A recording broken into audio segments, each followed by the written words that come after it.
this song, Leaving Woodstock. I was an unknown person when I went on that stage. And I came off a celebrity.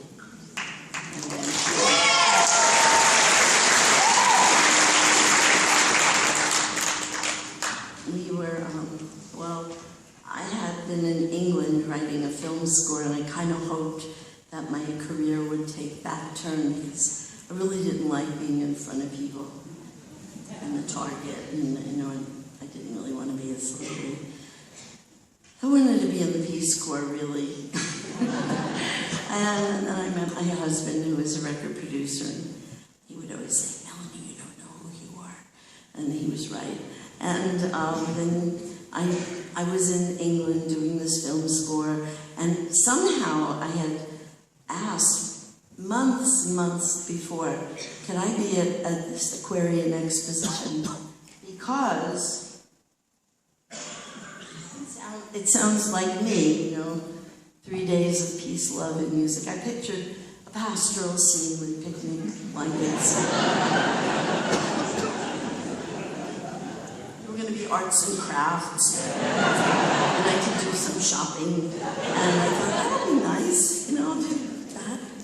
And then I went to England, and I thought, man, I don't know if I should go back for this thing, you know, this is so beautiful and big, and it was a movie, you know, and so I thought about staying in England and not going to Woodstock, and then between Peter and I, we came up with a solution.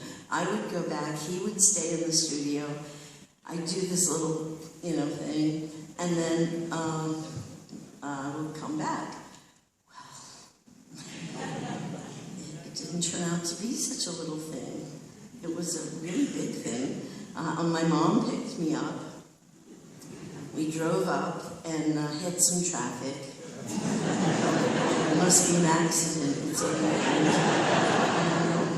and you know, before cell phones, before an instant texting, instant communication, I didn't know what to do. So I found a phone number. I got this to a phone booth. The phone booth, they put the coins in. Hi, we had some traffic. Where should we go? Oh no, don't go there. We're at this other place. We're going here, go there. And I went, oh, like this traffic has something to do with what I'm about to encounter. Oh my God. So I went to the hotel they told me to go to, and there's media trucks from one end of the hotel to the other. And I'd walk inside, and there's Janis Joplin, surrounded by media and just slugging Southern comfort. I'd never met a famous person in my whole life. Janis Joplin. And then Sly Stone walked by, and then the guy who was in charge of that particular minute walked up to me and said, Melanie, go to the helicopter right now. So I helicopter. Why can't I just go by car like everybody goes by car? No, go to the helicopter. So me and my mom run to the helicopter. Right before we get in, the man who brought us there said, who's she? My mom.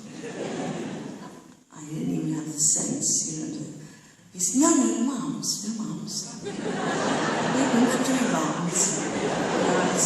Bands and managers, that's it. Hi, Mom. I got on the helicopter by myself, and I'm in the helicopter, and we're over this field of, I said, what is that?